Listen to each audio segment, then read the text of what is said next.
going on, everyone? It's Mike back again. I'm here with John, and we're just going to talk about a few things regarding transfers, Rabiot, the red shite, and also if that guy found his cock that was blown off by a rocket last night at Pierhead, because it's fucking somewhere. It's fucking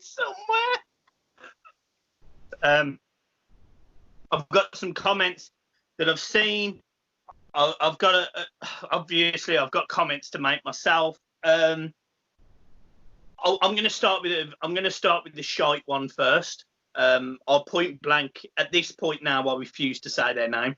Like I'm done, because it is a minority of fans. I get that. It's not the entire fan base.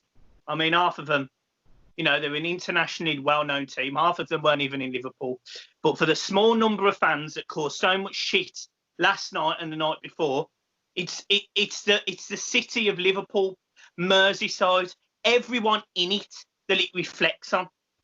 And when you've got absolute rags like the Liverpool Echo reporting complete shite, not standing up to them, trying to bury themselves so far up Liverpool's arse, honestly, the club is a disgrace, because all they had to do last night was put out a tweet and say, if you do not go down there, remember social distancing, don't cause any fights, don't fucking stab your own fans, don't fucking attack ambulances, don't fucking shoot fireworks at our building with our fucking crest on. It's an absolute disgrace. And any Liverpool fan that's watching this, and you may not have been there, if you condone that sort of behaviour, you're a joke.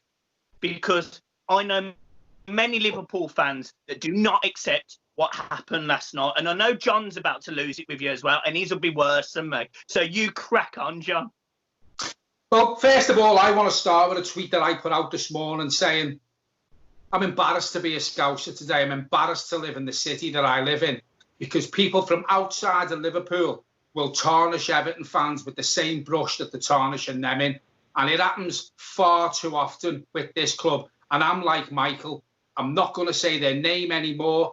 Normally, I refer to them as the shite. Not even going to call them that anymore, because it's still referring to that vermin of a fan base. And I put out the other day, I have no problem with the name Liverpool Football Club. Yeah, they could have handled last night better. You know, they've done a joint statement today with Liverpool City Council and Merseyside Police. They couldn't even do one on their own.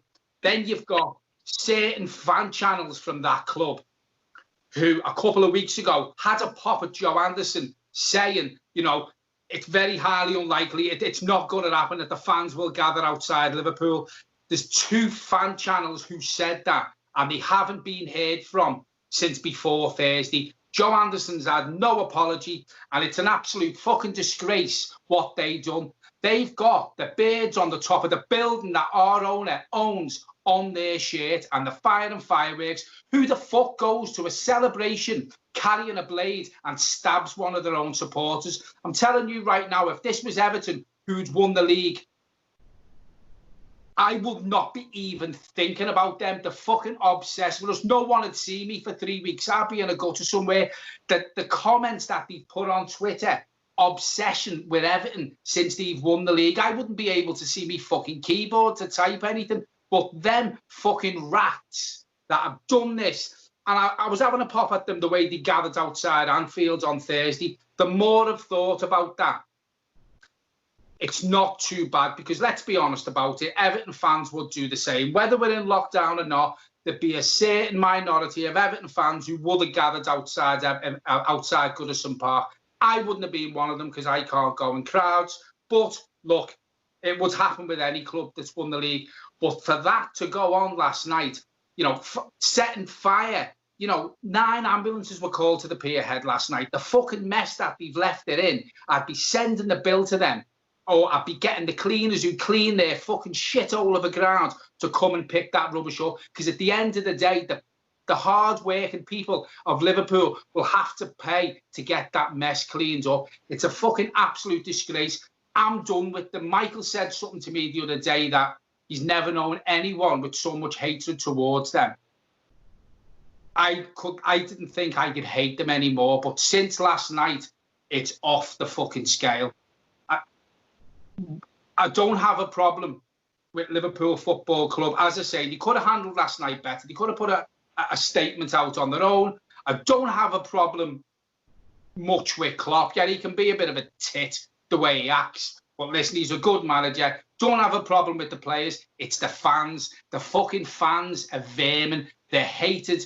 UEFA and FIFA put a statement out a couple of months ago saying Liverpool supporters, sorry, I've said the word, them supporters were the worst in Europe. And I tell you something now, everywhere they go, trouble follows them around. They're picking waiters up and throwing them in fountains. You can laugh at that if you want. You wouldn't like it done to you. You've got fellas playing with themselves in front of kids in fountains that absolutely fucking despise the whole globe over. Yeah, and look, I want to just reiterate, it is not all fans. It's not all fans. It is a minority that consistently do shit. I mean, look, let's just go back into the city. They spray paint all over Goodison, probably 5 times a fucking season. You know, we see shit all over the fucking stands. Then on top of that, when Man City turns up, they trash the coaches.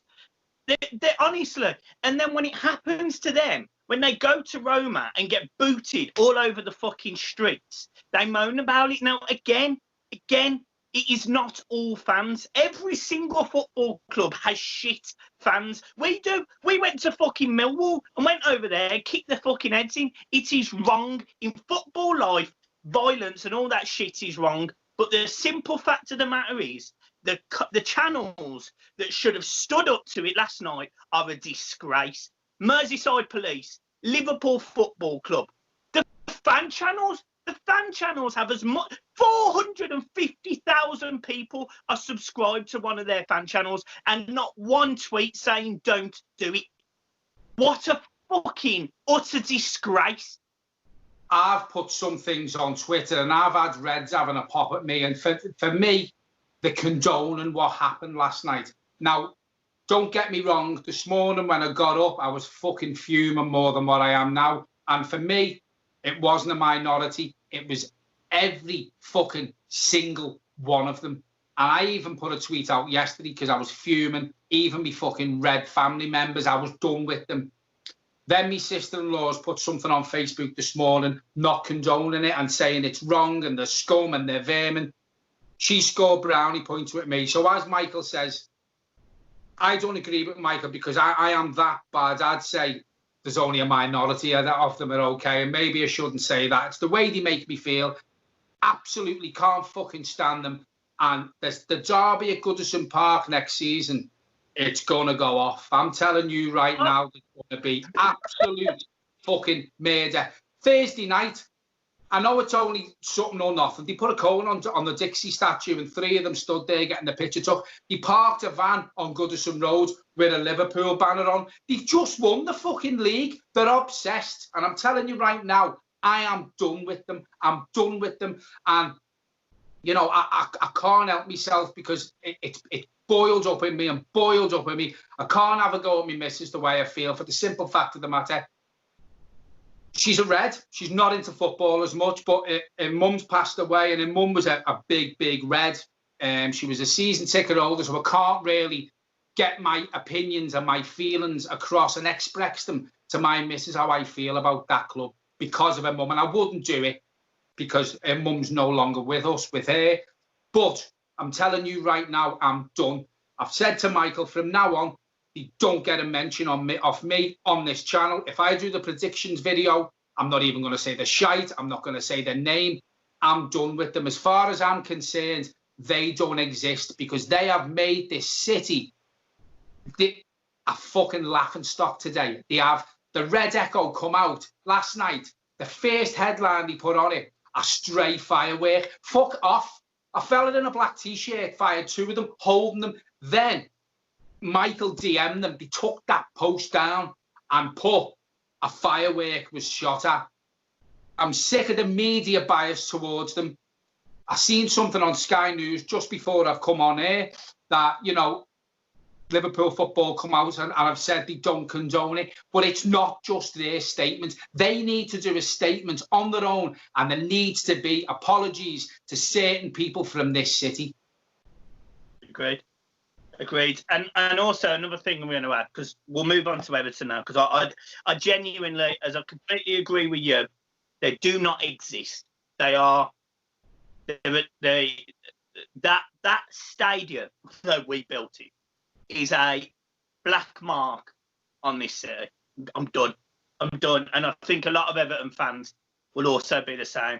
We stand by them for everything that we both do. Both clubs stand by each other for certain things. And I think the minority of fans that caused that last night are going to cause some real issues with some of the fans that won't look past some of that. And that's a shame. They'll do it again. They won't learn. They will do it again. And I tell you right now, the best thing that can come out of this is for Joe Anderson to say the parade's cancelled. Because I'm telling you right now, they were fighting with each other last night, stabbing, and apparently the stabbing was down to, give him his due, a Liverpool supporter said to the people who were firing the fireworks, look what you've done, pack that in, got stabbed.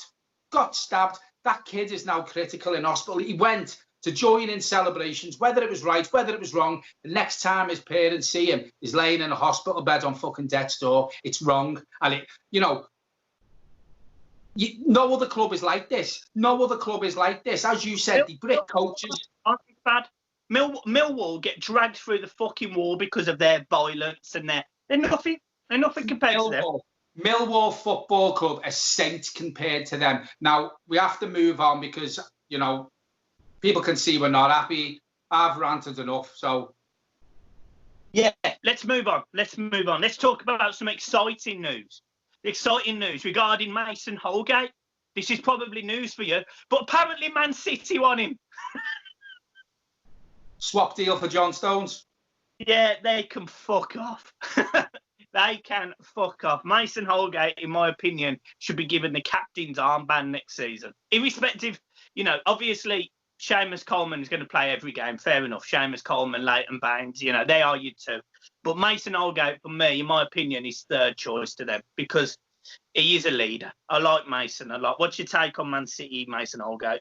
Well, it's news to me. I can see why they want him. I think he's been Everton's most improved player this season, closely followed by Dominic Calvert-Lewin. Mason Holgate comes across to me as a player who won't push the boat to get a move to City. I think it's not long ago he signed a new contract. In my opinion, Mason Holgate is going nowhere. I'm sure I would have heard, as you know, I've been sent a few things. That is not one of the stories I've been sent. So for me, I think it's just bollocks, bullshit. Yeah. Another news line that obviously people are anxiously waiting for, I'd say, because we've gone from potentially not. It's funny actually. We've gone from maybe not needing to sign a right back because Coleman's come back and has played really well, and if Kenny comes back in, you've got two, so you don't need another right back. To actually, we might need a left back because Leighton Baines might not sign an extension, and Luca Dean then is really probably the only one of sort of first team level. There's real concerns over him not signing this new deal. Yeah, there is, to be fair. He signed a contract to the end of the season when the other 8 games have been played. I think it is 8. Everton have got 8 now. I think if he was going to stay beyond this season, I think he would have signed a season and 8-game contract, if you get what I mean. It is a bit concerning. I'd love Leighton Baines to stay, even if we could just win a Carabao Cup, an FA Cup for him, just so we could win a trophy in his last season for Everton. It is concerning. If he does go, it only leaves Luca Dean, who hasn't had a great season.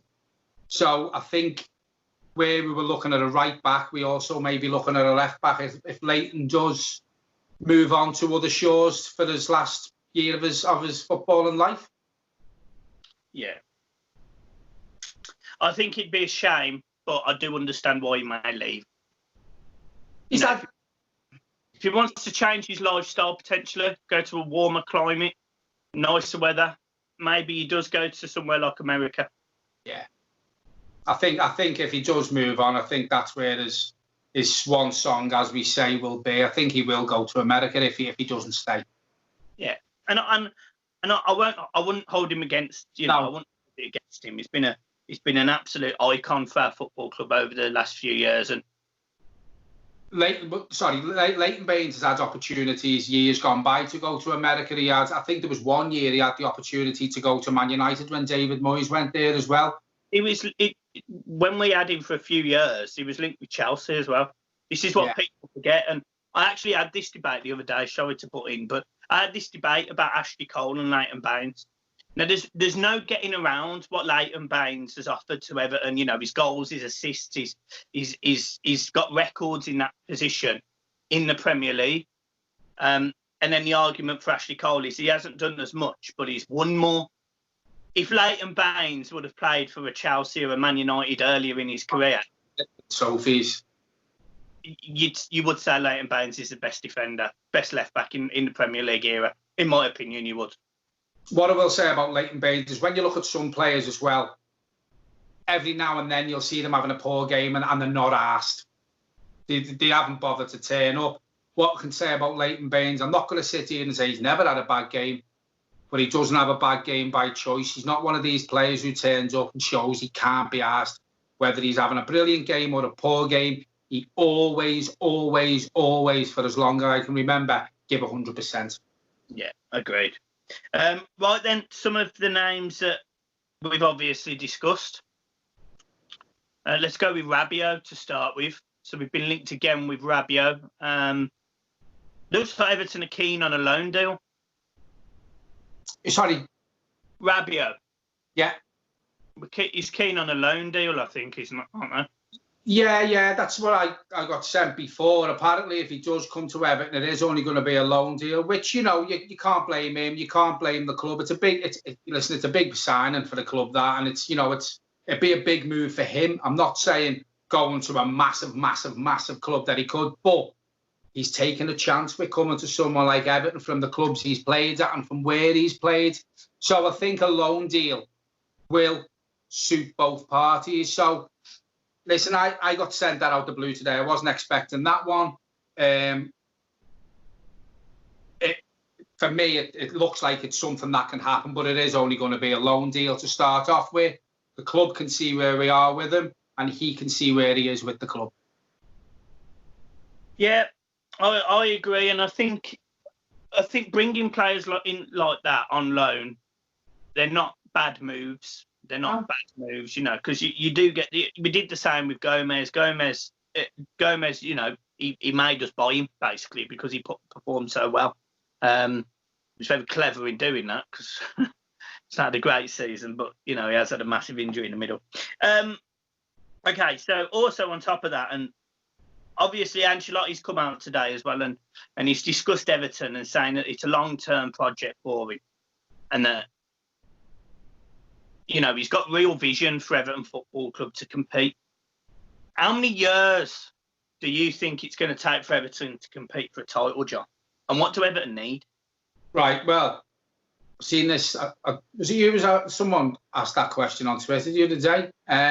Cameron from the Mighty Blues. Cameron, yeah. Hello, Cameron, if you're watching, mate, later on. Listen, it all depends the transfer market. If Everton can consistently get sponsorship deals in, which allows us to spend more and get the quality in, listen, I'll say 5 years. Ancelotti has a 3-year contract. He's been here for 13 games, I think it is. It's looking like he possibly take us into Bramley more. He can assess the situation then and can see if he's got us where he wanted us to be when we went at the end of his contract, his first contract. Everton can assess it. For me, if we get the transfer windows right, 5-6 years. If Marcel Brands keeps fucking up in the transfer window like he has, I want to hit on Marcel Brands as well in a minute. Seeing something today. It's 10 years, it's double figures. But, you know, hopefully Everton can do a Leicester. You know, Leicester bought Shrewd, you know, and they had a great season. They won it. 5 years minimum. Do you know why this is a massive year for Marcel Brands, John? It's his last year of his contract. And if he does not deliver the signings, yeah. Any other names we've been linked with then, John? I mean, well, Alan's been linked with us again. We have, again, I got sent something last night. The move for James Rodriguez has never really been on the verge of happening from what I've seen. We are linked with Sangari. I don't know much about him. What I do know, he's 22. He's a powerful midfielder. He's strong. He's a workhorse. Probably the sort of player we need in there. So we've got Sangari. Tadibo is second choice if we don't get Magalas, which is looking like that deal's going to get over the line. That's about it, really. I haven't seen nothing today. They're only what I got sent. Basically, just the names we've been linked with. Alan Rodriguez is not really going to happen, I don't think. Magalas looks like it is. And Tadibo is a second choice if we don't get Gabriel. Yeah, agreed. Right, apart from just, saying, I hope you're all right, this is probably the only time in my life that I'm glad to be a Wall. 100%. I am 100% glad that I am a Wall. I spoke to my dad this morning, and my dad's obviously gutted. He obviously knows the city really well, and he's a Scouser, so I feel for you, and I feel for everyone who feels a bit of shame this morning, whether you're an Everton fan or a Liverpool fan. I just want to say, look, I am thinking of you. I know it's shit. I know certain people have wrecked what is a beautiful city this morning. It's an absolute shit tip. There's trash everywhere, and I just want to say, look, I am thinking of you. I think Liverpool have just completely shot themselves in the foot, personally. I'm going to say right now, every person who was at that pierhead last night, or the majority of them, will have no shame on what happened last night. They won't feel 1 ounce of shame. Them fireworks were getting set off, and there was crowds of people cheering, clapping, shouting. Now, I'm not being funny. If I was there last night and that was Everton and I seen that happening, I think I'd have to step in and tell them to curve it and calm it down. Well, I'm gonna just mention this just because it's here, and so before John come on and this channel was Network Michael D, I was brought up on Empire of the Cop, which is quite a well-known big Liverpool channel of some type, and they're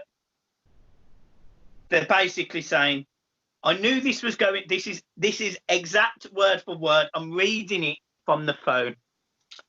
I knew this was going to happen. You knew this was going to happen. Some supporters of High Horse FC, aka Everton, have been twisting events taking place in the city of Liverpool to fuel their anti-LFC agenda. Listen to this. Here are the facts. A group of people, mostly seemingly between the ages of 18 and 25, I wouldn't say that off the video I watched last night, just to say, were celebrating down at Liverpool's pier head, and at some point, a firework was aimed at the Royal Liver building. Not one, not just one. Not one. Now, before a blue nose twists what I'm trying to say, this is a horrible thing to do, and the person responsible should be held accountable. And I think he will be. There's videos and there's pictures of the guy who's done it.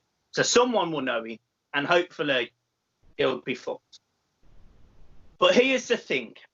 A Liverpool fan didn't fire anything at one of the city's most beloved landmarks, and neither did a football fan. An absolute whopper did. So what they're basically saying is the person that shot that firework wasn't a Liverpool fan, wasn't an Everton fan, was just a person. Now, we both know that they are a Liverpool fan, but what they're trying to do is distance themselves from the shit. And my point is, and the point that I'm going to finish on this because I'm going on about it, my point is that a channel as big as Empire of the Cop, Red Men TV, Liverpool Football Club, Merseyside Police should all have at least put a tweet out, done a video, and said, do not do stupid shit. And they didn't. And then you have people dropping Everton the first chance they get. It is an absolute disgrace. And Empire of the Cup, I'm sure some of the Reds that may watch this video will go running back to you. I want to say, you're an absolute fucking disgrace. You are a disgrace. What I want to finish on, two things, is fuck you, Empire Cup. Fuck you.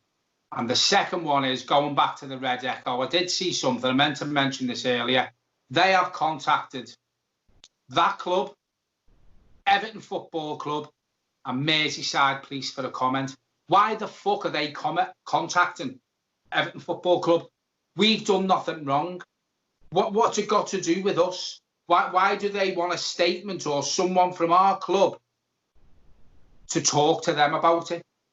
I'd love to write Everton's statement, because it would literally be the 160-character thing on Twitter, simply going, Everton Football Club ... We do not condone the actions of some Liverpool fans at Peterhead last night. We think they're all a bunch of cunts and they're not welcome in the stadium. Fuck them. I would love that. And another thing what needs to be looked at now is also the remaining games they've got at their ground.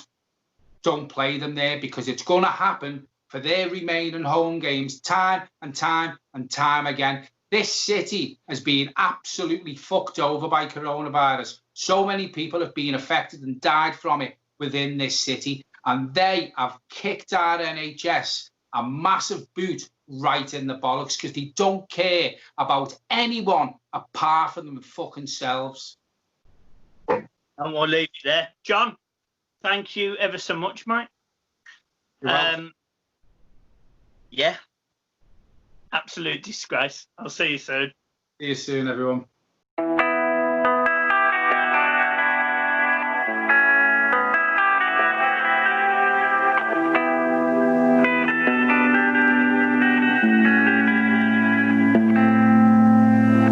Life is harder than I like to think, but it's easy when you're by my side.